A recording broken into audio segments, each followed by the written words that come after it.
Good morning, everyone, and welcome. We're so grateful you found the room that we're in today among all of our partners in industry. So thanks for joining us this morning.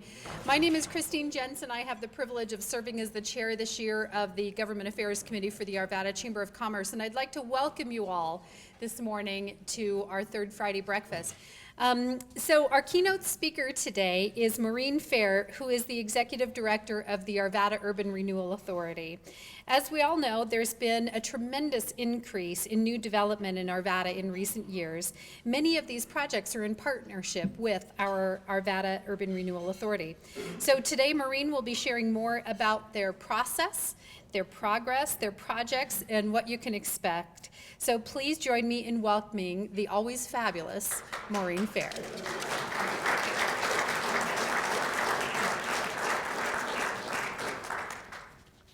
Good morning, everybody. Can you hear me okay? I wasn't going to do the mic because I'm usually pretty loud. But I want to thank Rachel for doing this hard work, and you did a great job explaining it.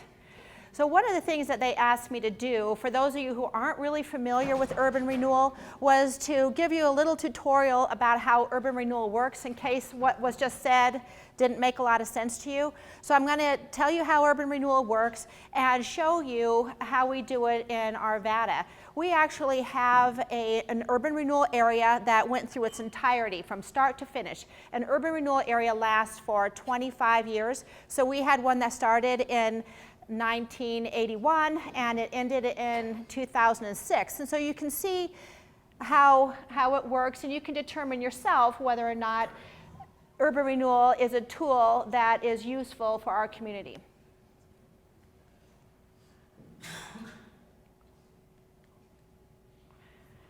Hang on. It's working here. Yeah. Is it? Yeah, if we all gather around this.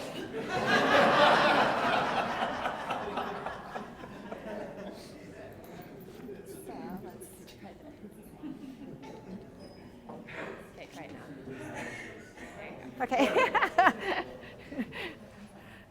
Okay, so first of all, why do we have urban renewal? Why was it created? Our number one purpose is to remediate blight. Here's a couple examples that were here in Arvada. So really, the reason to do this is to remediate blight. But we also are here to work with the private sector, and we are here to encourage the private sector to go to the areas where blight exists. If you're a developer, you always want to go out to the low-hanging fruit, the things that are easier to develop, and not necessarily come into the areas that are complicated, the infill sites. So we're here to direct that. And by doing that, that decreases sprawl. Because if developers always did the low-hanging fruit, our communities would get sprawl and go out and out and out. We need to direct that to the inside. So what that does is also revitalizes these communities that have gotten some blight, stabilizes the property values, creates new jobs, and we remediate contaminated sites, and overall we improve the quality of life for those areas. So how do we work? So we have a board. The board can be set up two ways. One, the city council could be your board, or we can have an independent board. In Arvada, we have an independent board that the mayor appoints the board members, and he actually sits on our board. So the process to create an urban renewal area is a very public process. So first of all, we establish an area. We say, okay, well, we look at this old strip center area, and we determine that that area is something that we want to redevelop. So we create an urban renewal plan. That plan is a very public process. We say, here's the boundaries of this plan, of this area, this is what we want to do. We go through all those with the public. Then we have to do a blight study because our purpose and goal is to remediate blight. So we have to go in there and find blight. There's 11 categories of blight. You have to find at least 4. We also have to do impact reports to the special taxing entities, to the fire board, to the county, to the school, to say, how is urban renewal going to affect your organization? And then we go through and have have this approved by the Planning Commission and City Council. This is actually City Council's plan. It is not an urban renewal plan. So they got to go through a public process to find the blight and to create the urban renewal plan. And like I said, it has specific boundaries and it lasts for 25 years. So as Rachel talked about, tax increment financing, we call it TIF. That is our main tool. That's how we work with developers. That's how we do the development. So how that is let's say that you had a strip center that was 20 acres. So you have this 20-acre boundary. So we go in and say, what did this area produce as far as sales and property tax the year before urban renewal? So if we're going to create urban renewal in 2017, would say, what happened in 2016? How much property tax did this area produce? Let's say it produced $1,000. So it produced $1,000 in 2016. That means that the taxing entities for the next 25 years are going to get that $1,000. They're always going to get what they always got. Now, if we went in there and did some urban renewal and did some improvements, and now that area produced $1,100, we, Urban Renewal, get that $100. That's the increment above that established base of 1,000. So that's TIF, tax increment. And that is the tool that we use to partner with the private sector to do the development. So people always say, well, why do you need urban renewal? Wouldn't the developers come in there anyway? Aren't we just giving the money away for free? What's the point? Well, the reason for that is one that I just explained, is that developers will go to the low-hanging fruit. And if we let them continue to do the low-hanging fruit, then we get these areas of our community that don't get rehabbed and they get run down.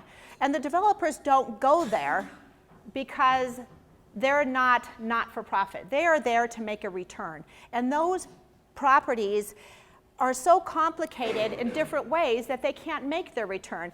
Either there's environmental contamination, maybe there's so many different property owners that for them to go and assemble all the property with a lot of tenants, it just isn't going to make sense. So there's all kinds of reasons why the developer won't go in there. So we're there to bridge that gap.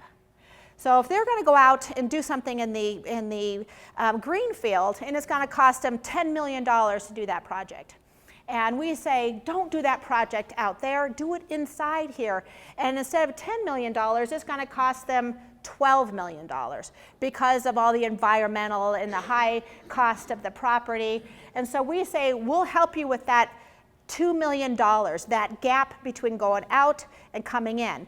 Our money, however, though, has to go towards public improvements. So that means if we're going to help them with $2 million, we're going to help them with the environmental cleanup, we're going to help them with the new utilities, with the streets, with the sidewalks. It's all for the public improvements component of that project.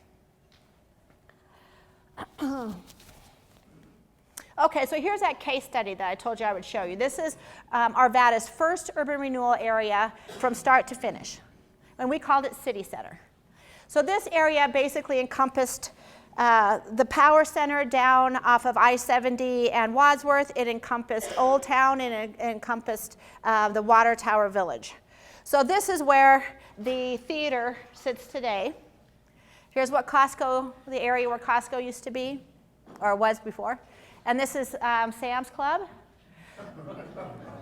So what we did is we went in to this area, we partnered with the private sector, and we helped create this thriving power center. So let me just take a pause here and talk a little bit about Costco. Everybody loves Costco. Costco is our #1 sales tax generator in the city. And Costco had originally had a letter of intent to go out to Golden. Well, we went and talked to them and said, you know, we have a much better location than in Golden. You really should come look at this. So that site where Costco sits today was in the floodplain. Well, you can't build in the floodplain, and to fix a floodplain issue is really cost prohibitive. It was $10 million back in the day to take this out of the floodplain. Well, we Urban Renewal, we didn't have $10 million sitting around, so we said to Costco, you know, you guys are rich, why don't you do that upfront improvement? You go in, you fix the floodplain, and we will take your sales tax that doesn't exist today. We don't have a Costco today, so that sales tax does not exist. This is not money that's coming out of the city's general fund. This is not money that we have. But we will take the money that you are newly producing and we will rebate it back to you. You pay your sales tax in, we'll give it back to you in order to pay that $10 million in the flood mediation. So that's how Urban Renewal works. We take money that does not exist today, that the development produces, and give it back to them in order to get the improvements done. And as soon as those improvements are done, the money comes back to us and then eventually back to the government. So here are more of the big box. So after we did that power center area, council asked us to come into Olde Town and take a look at Olde Town. Olde Town's charming, it's authentic, but back in the day it was starting to become a ghost town. There was plenty of parking because nobody was down there. So this is what the streetscape used to look like. You're looking south on Old Wadsworth. Do you remember there used to be diagonal parking down there? And there was narrow sidewalks. So that's what it used to look like.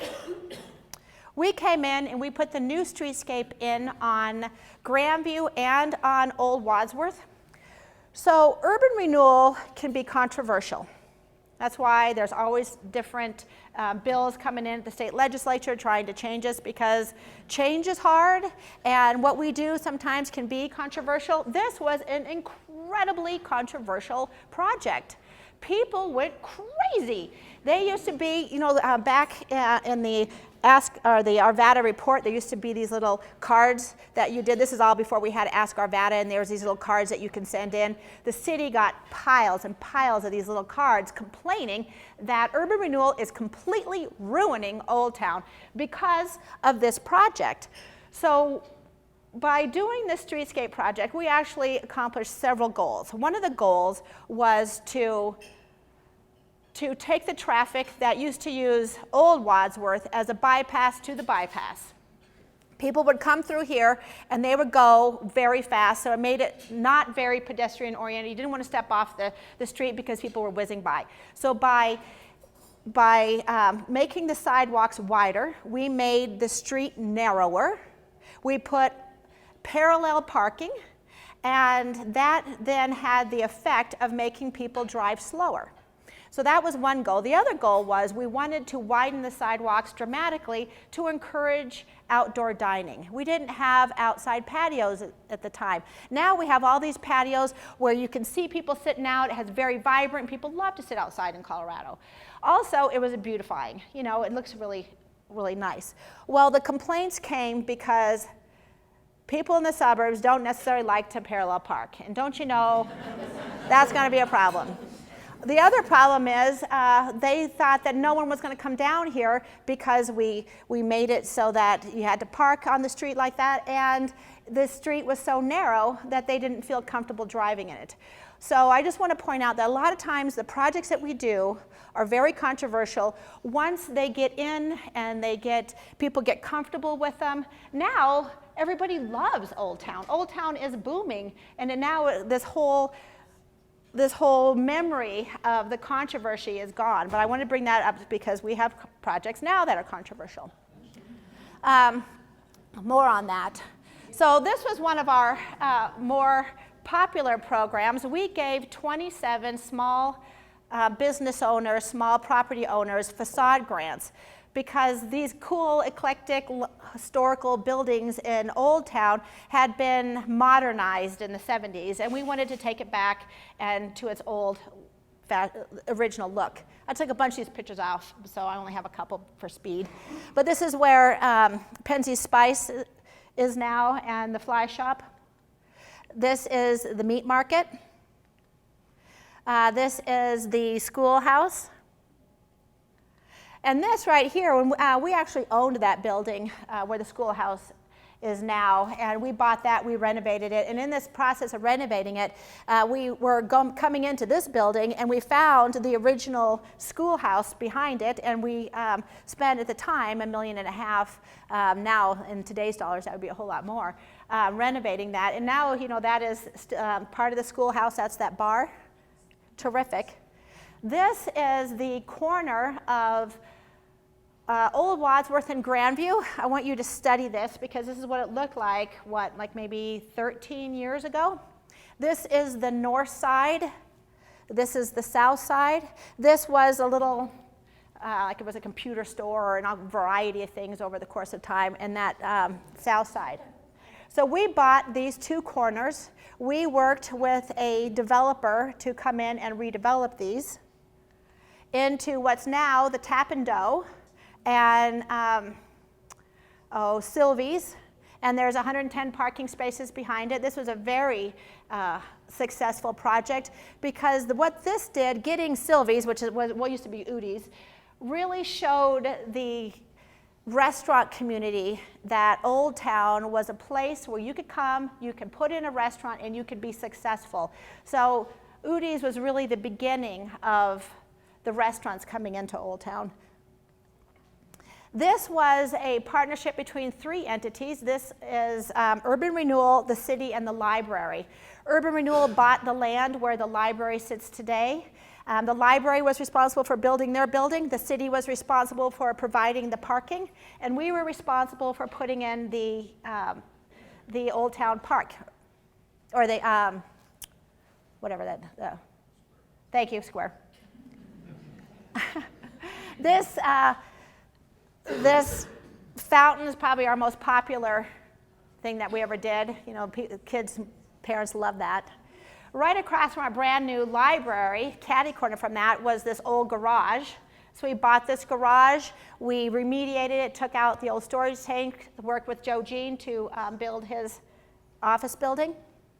We put in the monument signs. We put in the monument signs after CDOT came in and did the grade separation.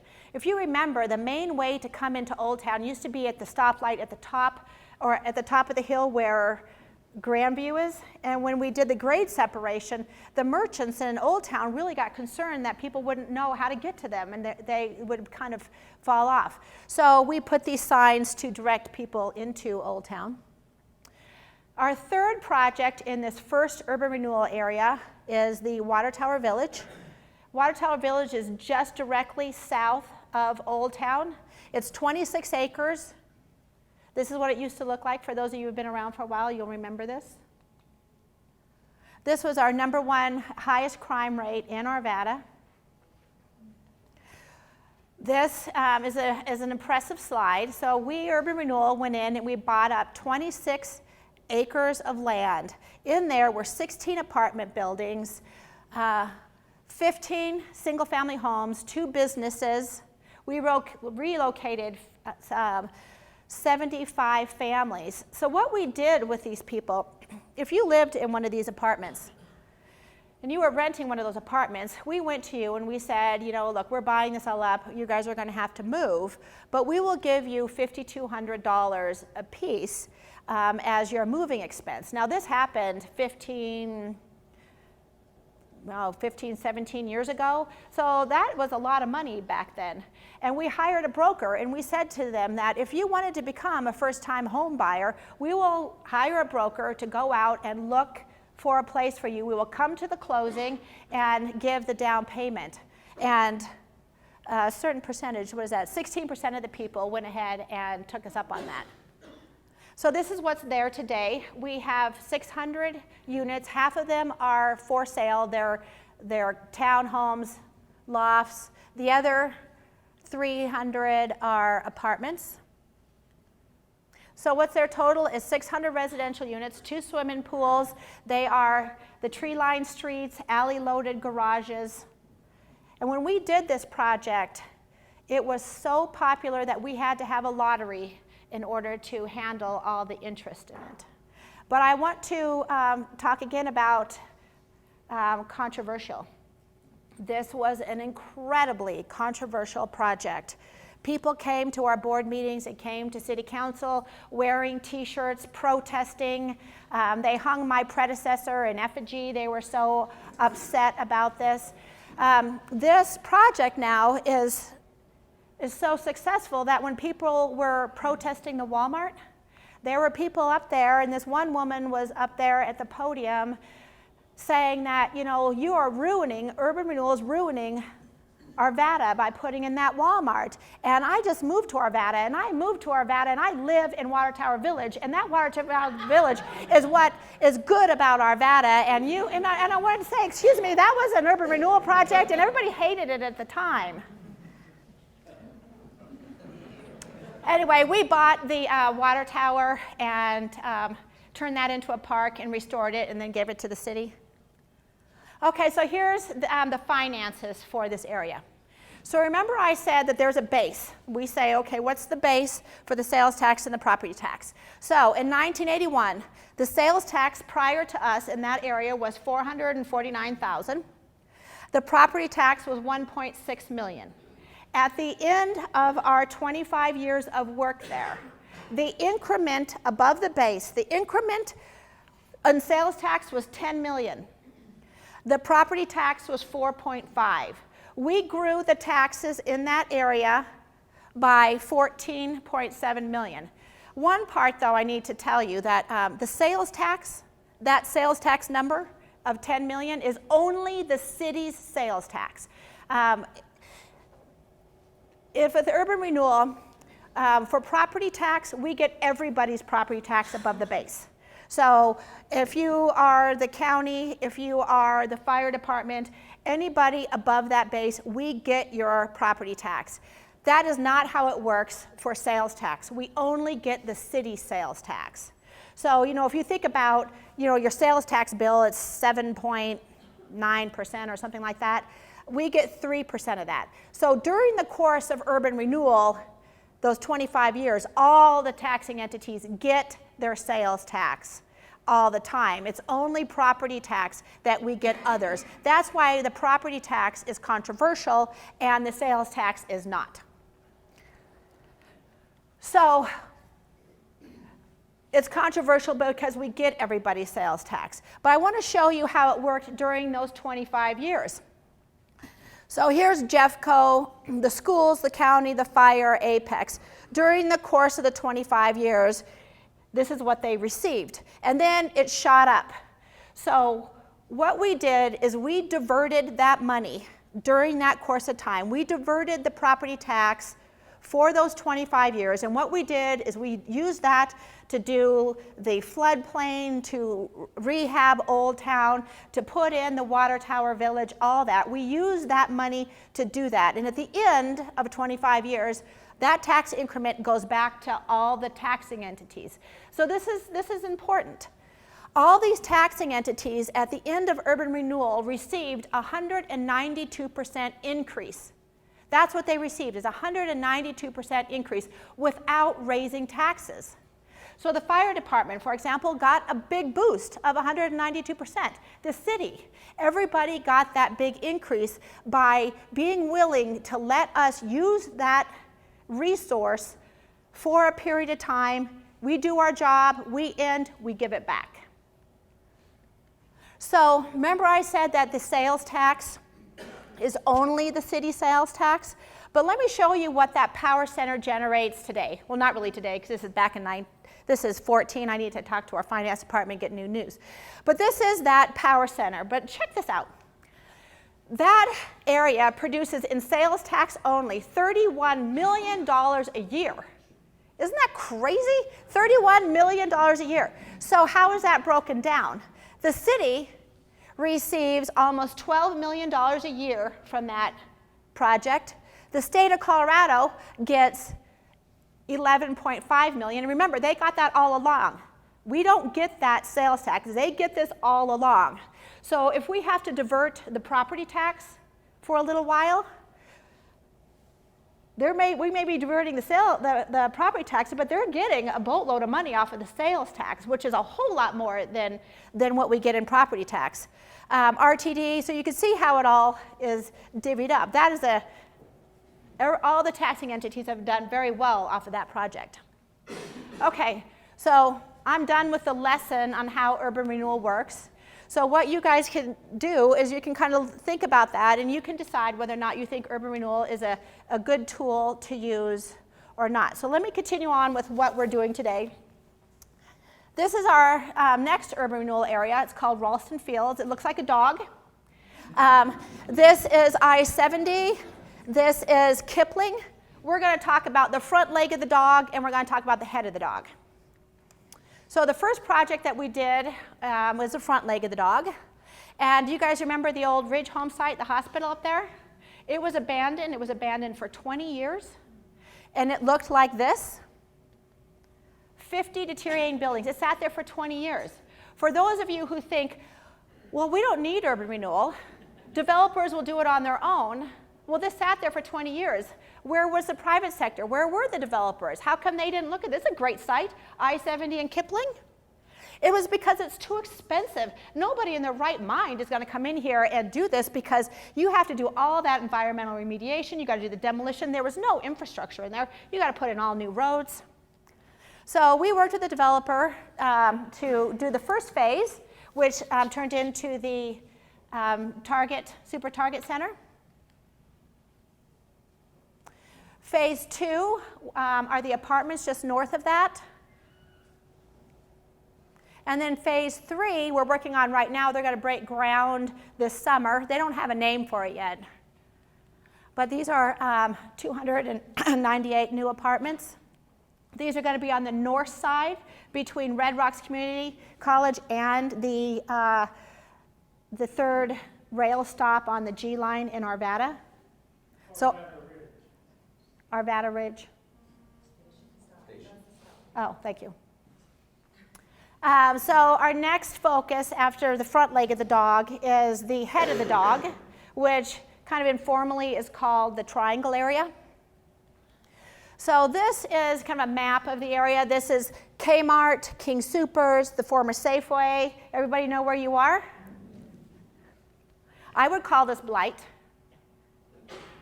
This is an area that is the #1 area of complaint for years from our citizens. Our citizens love Arvada. They feel very proud to live here and very proud of this city because it's beautiful. But every time they drove by this area, they go, what is this? This doesn't represent Arvada. So the city council asked us to take a look at this and see if we could do something to better this. So one of the first things we're doing is renaming it because it didn't really have an identity. People kind of called it the triangle area. But there's that beautiful Ralston Creek that goes right on the north of it. So we thought we would highlight the fact that we have that beautiful creek, and we're calling it Ralston Creek. And we're going to have new signage and new streetscape. Remember I showed you the streetscape we did in Olde Town and how pretty and what a difference that made? We're going to do something similar there, maybe not as extensive with that much brick, but it's going to have a whole new look and feel. The first thing we did was work with the developer for the south side, where the Arvada Plaza used to be. And Walmart's going in. You want to talk about controversy? Yeah, this project, people came out of the woodwork. People really don't like Walmart. We did Target. Target's the same type of store. Nobody came. We had a public meeting, not one person showed up.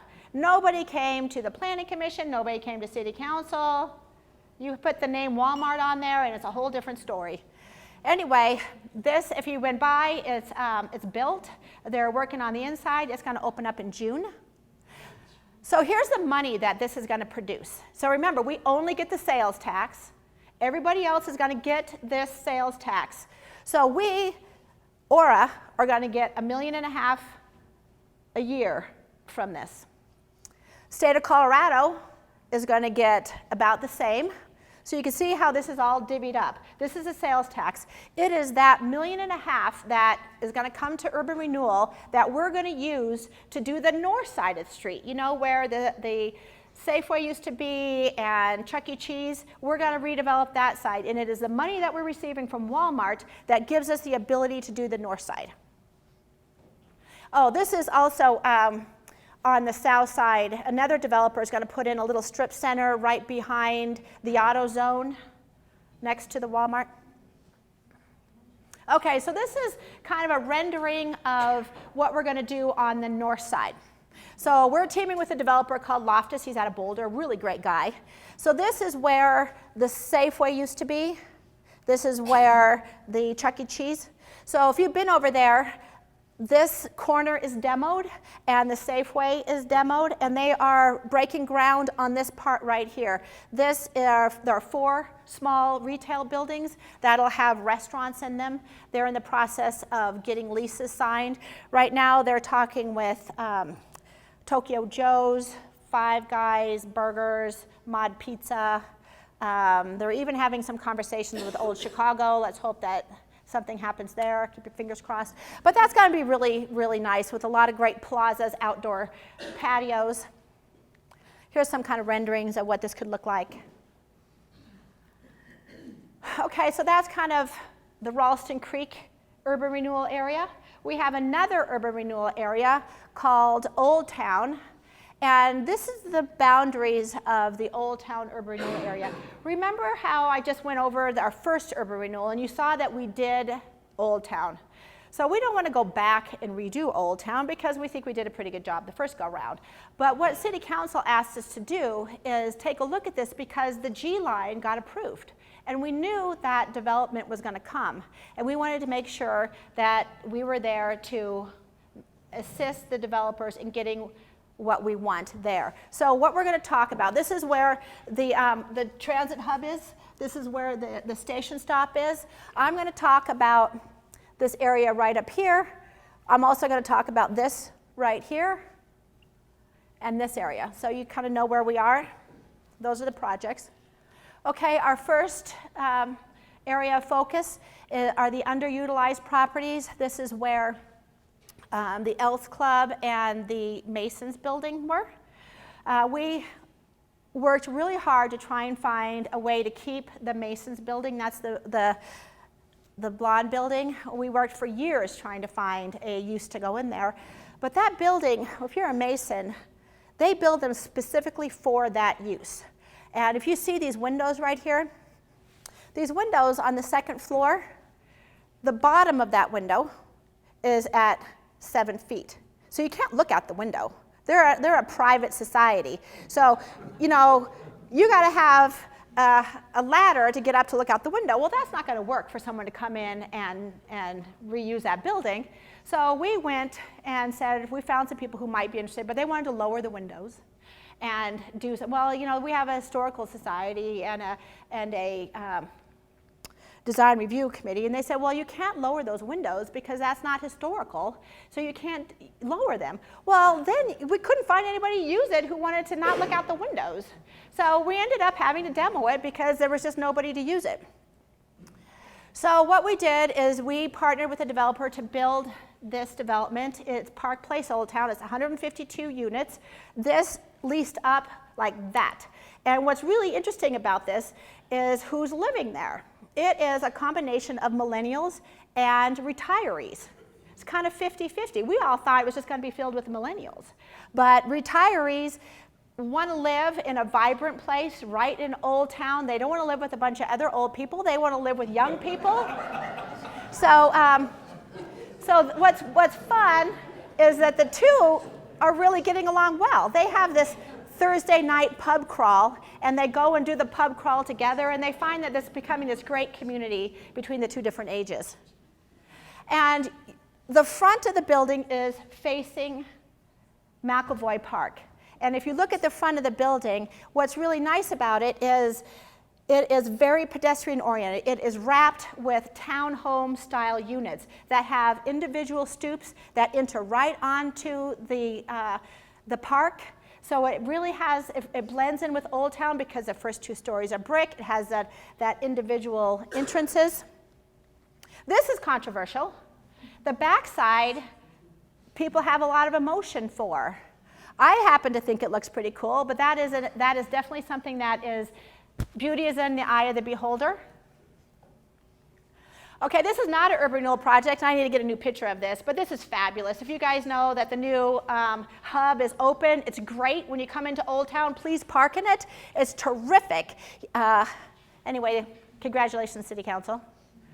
All right, so what this did, this area right here is the existing park and ride for RTD. You know, right now it's one big parking. When we all passed the approval to have fast tracks happen, what RTD had planned for this is just a huge surface parking lot, 400 spaces. Right now there's 200. So that they were going to take the entire area and pave it. Well, City Council was looking at that and said, you know what, that probably isn't the best use for a terrific piece of property. This piece of property has frontage on Wadsworth, it's adjacent to Olde Town, and is right at the transit stop. This is utopia, and we're gonna just pave it?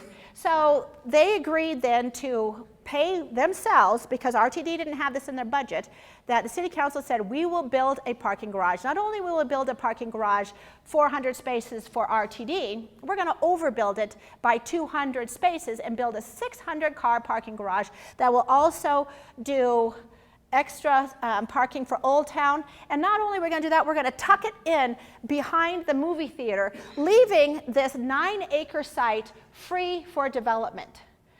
So there's been a lot of work and a lot of money and effort spent to free up this land. And this is what we are working on. We're teamed with a developer called Trammell Crow. The north side, this is the new 56th Avenue. If you guys have been there, this street is built. There is a new traffic light right here. So the north side is going to be residential, about 250 units. On the south side is going to be restaurants and commercial. This is, I need to get like a sexy rendering instead of these drawings, but this is of the apartments. These are actually gorgeous.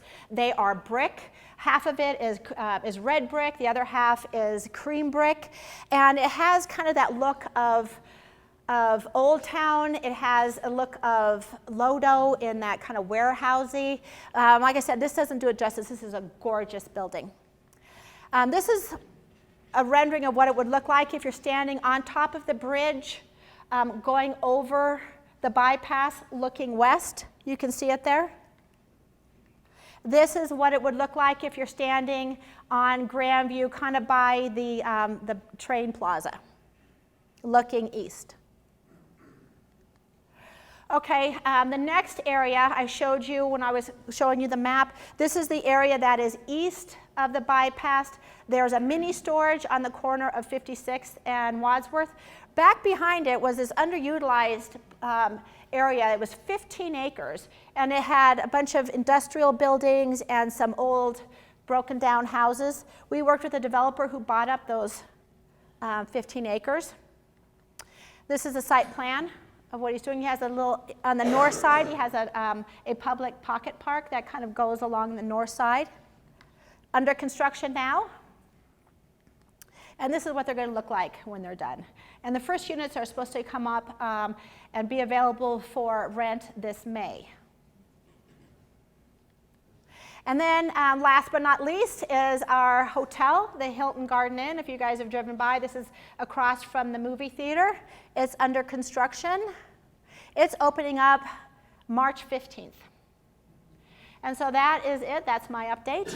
And I think what I'm going to do is turn it over to Steve Art with Wheat Ridge. And then if we have time at the end, you guys can ask us questions. Thank you.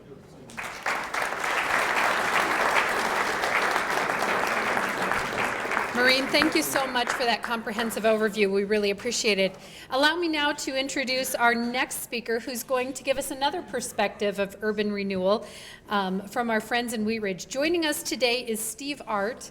He is the Executive Director of the Wheat Ridge Urban Renewal, and he is the Economic Development Manager for City of Wheat Ridge. Wheat Ridge has had a little different experience with their urban renewal efforts, so we're going to hear from Steve. Steve just celebrated his 6th anniversary with the City of Wheat Ridge, so please help me welcome Steve Art. It's amazing what you've done in the city of Arvada with urban renewal and just the development in there. And we're trying to capitalize it on that in Wheat Ridge too, because the average person doesn't know where the border of, I think I'm loud enough. Is there anyone in Canada? Oh, for TV? Oh, God.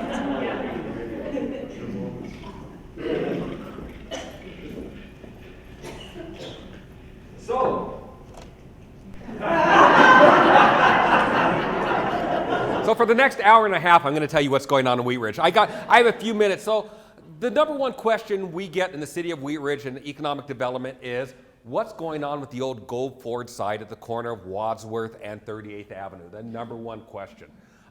It's sat vacant now for about 10 years. Real active project selling cars there, and the buildings have sat vacant. For years we've tried to get a redevelopment project at the site there, but as Maureen said, redevelopment doesn't just happen in the private sector anymore because it's a very expensive proposition to redevelop property. Most properties were built with existing buildings back in the 40s, 50s, 60s, 70s, used heavy amounts of asbestos in there. A lot of those buildings housed dry cleaners. And in the old days, what did dry cleaners do with their materials after they cleaned the little spot on your jacket?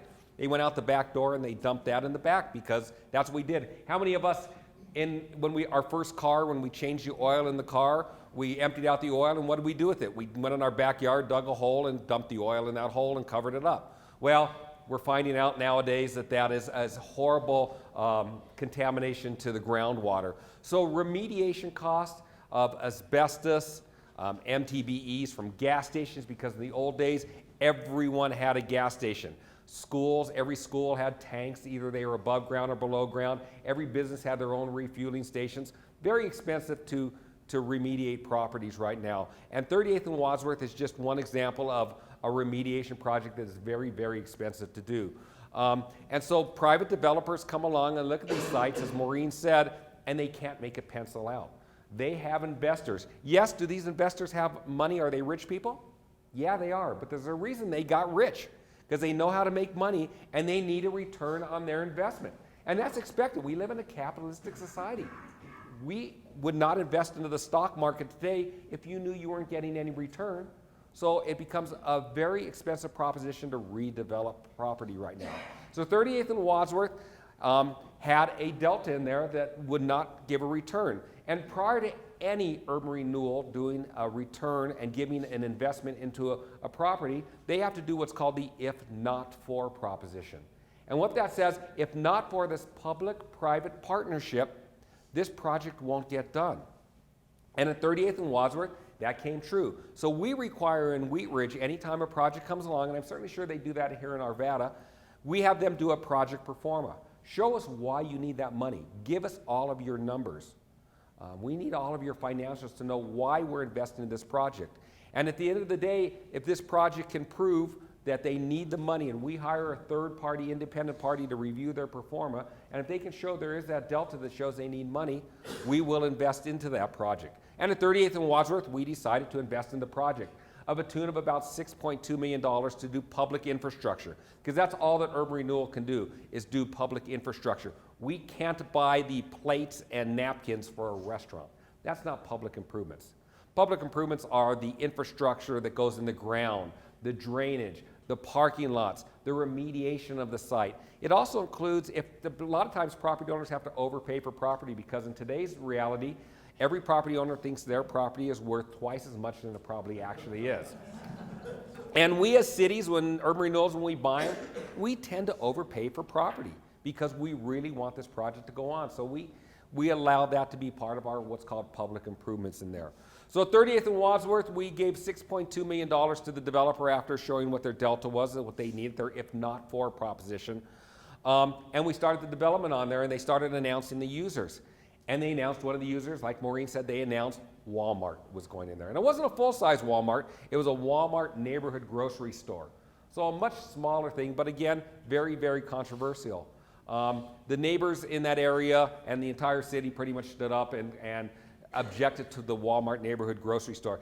The reality of the whole project, though funny, was Walmart was not taking 1 cent of our TIF. Walmart was going to build their own building. Walmart was going to put their own infrastructure in the ground. Walmart was going to do their own parking lot. The 6.2 we were giving was to the developer for the remainder of the center, because this center had a 40,000 square foot Walmart grocery store, 40,000 square feet of additional retail that will go along 38th Avenue and wrap itself around along Wadsworth. And the original proposition when it had Walmart had about 37 townhome for sale apartments. So this project was a retail and residential project. The same time that we're working on that project, we were working on another urban renewal project at 38th and Kipling, where the new Sprouts just opened up. It's called Kipling Ridge Shopping Center.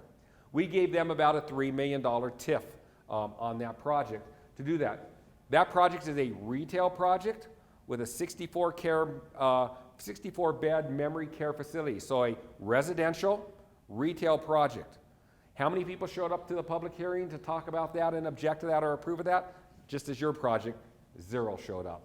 But suddenly we did a project at 38th and Wadsworth that was a housing and retail project, exact same thing, but contained a Walmart, and people stood up and objected to it. And based on that, they were able to get a ballot initiative on the agenda in 2015 that said anytime urban renewal is going to give a TIF of over $2.5 million, it needs to go to the vote of the people. And also all TIFs now need to be approved by the city council, which is really strange because the city council forms the plan, as Maureen said.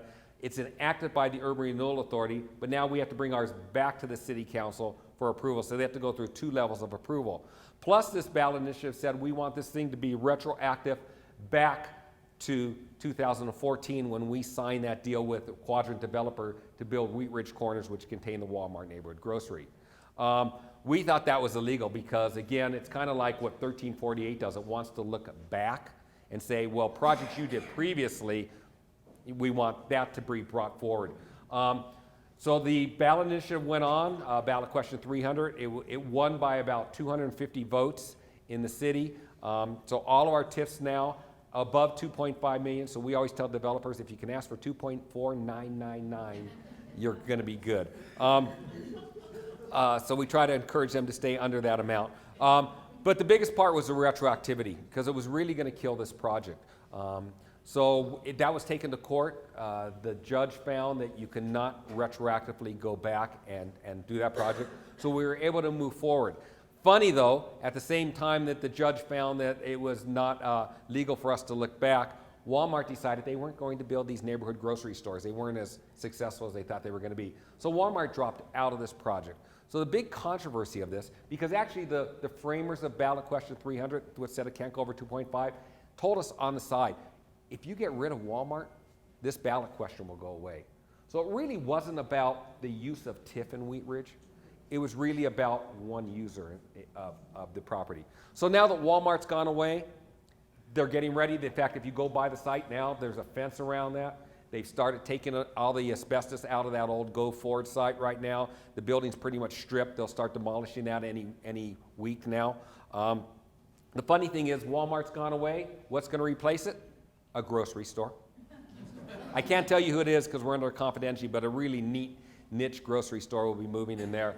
Have we heard from one person in the community to say we don't want that grocery store? No. So again, the problem with that then, now you have a limit of $2.5 million, is we have a large project out on the west side of town, Clear Creek Crossing. That was the old Cabela site. It is now sold to Evergreen Development, who needs TIF on that project.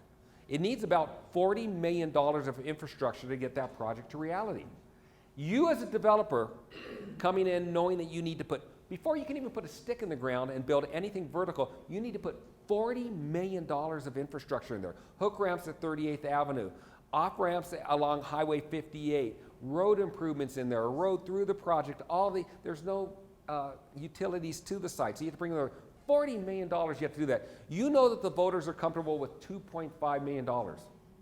Are you going to take the risk of purchasing a property knowing that you may have to go to the vote of the people and ask for $37.5 million?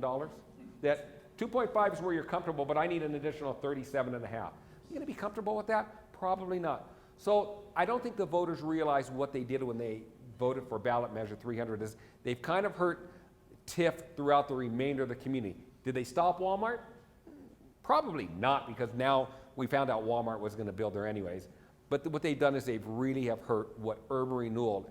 We don't have many tools left in our toolbox for urban renewal and economic development. We had many in the past, but they've slowly been taken away. Urban renewal is about the last tool we have left in our box to help economic development. You've done a great job with Olde Town, Arvada. You wouldn't have Olde Town, Arvada if it wasn't for urban renewal. You wouldn't have many other projects throughout this area. Our Sprout Center, this project at 38th and Wadsworth, kitty corner of that at 38th and Upham, we're going to be doing 150 new market rate apartments. Wheat Ridge cannot, no one in Wheat Ridge can remember the last time we had market rate apartments built in the city of Wheat Ridge. People that are 80 years old can't remember the last time that happened. We have 2 projects because the Walmart project that's now the other grocery store has 230 units of apartments coming in there. 38th and Upham has 150 apartments with about 8,000 square feet of retail, using about $4.8 million in TIF. Doesn't affect the average citizen. It only affects that property, that direct property. We're using the property tax and the sales tax from that property, not from your house that's a mile away, to help fund those properties. So it's our last tool in the box, really, that we can use. We're working now with Downtown Colorado, Inc. Maureen and I participate heavily with that, as well as Carolyn White. I've been asked by DCI to head up the urban renewal for the entire state so that we can start telling our story, because the worst thing we do is we do not tell our story. We pretty much do a project and we move on to the next project. And we don't tell anyone. I guarantee if you ask your citizens in Arvada about Olde Town and did urban renewal to Olde Town, they wouldn't know that. They'd think the city council did it all, that urban renewal. We don't do a good job of doing that. So we are this year, we're embarking upon a study. We're going to be most likely using DU and CU to do 2 independent studies for us to look at what the impact is of urban renewal on the state, that it doesn't affect our taxing entities. In fact, at the end of the day, they become whole and become even greater than that. So we in Wheat Ridge have fought the battle. We're continuing to fight the battle. We're working with the cities of Littleton too and other cities around to help make sure that urban renewal remains in our packet and remains strong. So they told me to get out here at 8:45 and I am 9 seconds away from that. I thank you very much for having me here this morning. Be happy to answer any questions you have.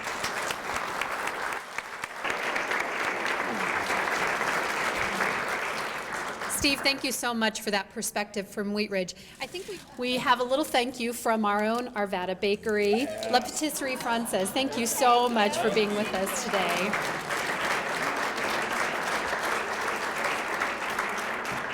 Well, I hope this has been an interesting conversation for you all regarding urban renewal, what's happening in Arvada and what's happening with our friends in Wheat Ridge. I'd like to invite Cammie up at this point to do chamber announcements. Cammie, tell us what's going on at the chamber.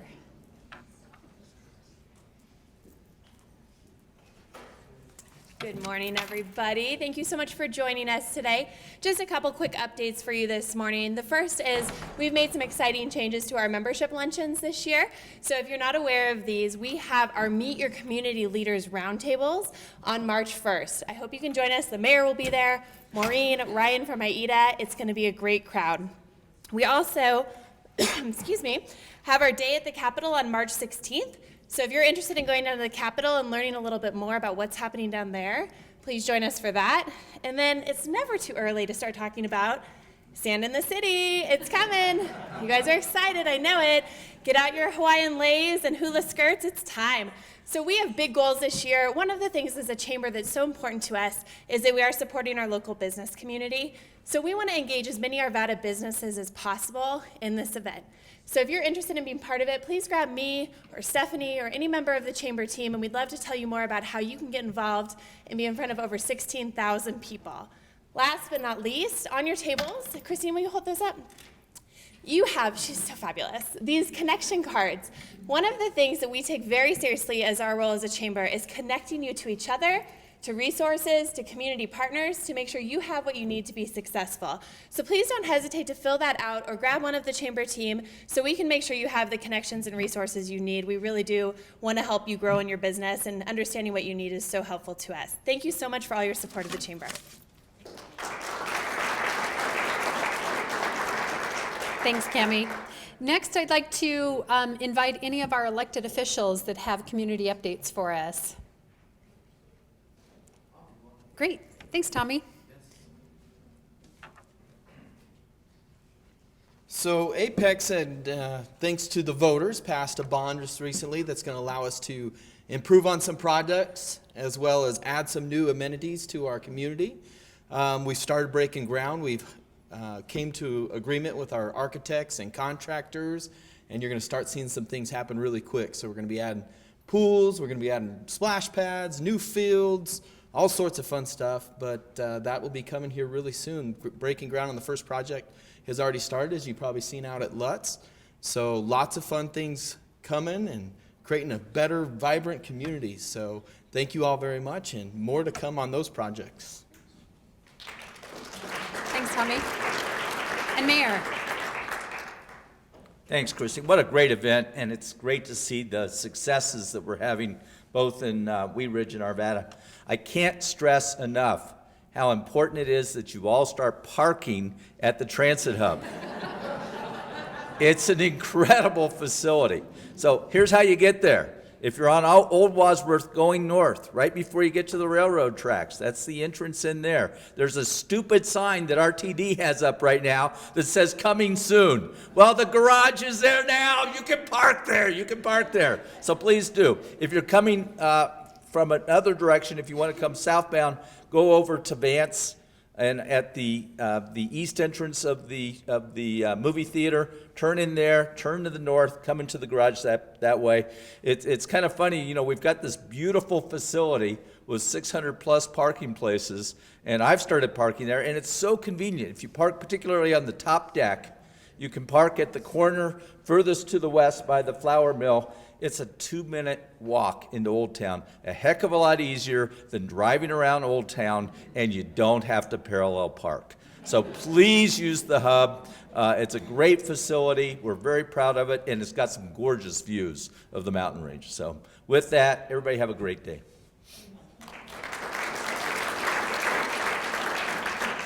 Thank you all for being with us this month. Don't forget to sign up early for next month's presentation when we talk about healthcare. Thank you. All right. Enjoy a fabulous February in Arvada. Take care.